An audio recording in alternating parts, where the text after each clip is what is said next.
How to fix the FPL verification code not received. If you haven't received the verification code for your Fantasy Premier League account, here are some steps that you can take to resolve the issue. First of all, you have to check for spam and junk folder.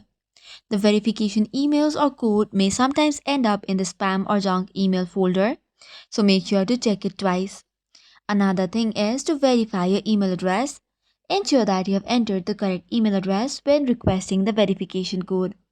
Make sure that typos or incorrect email is avoided. Third option is to resend the code from the FPL login or registration page to request a new verification code. Another thing is it might take a few minutes for email to receive or arrive. So wait for a short while and check your inbox again. Next is check if your email service is functioning correctly. There could be temporary issues with your email provider as well.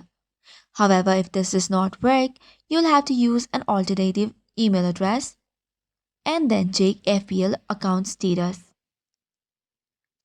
If none of this work, you'll have to contact the FPL support via email or the app support given in Play Store.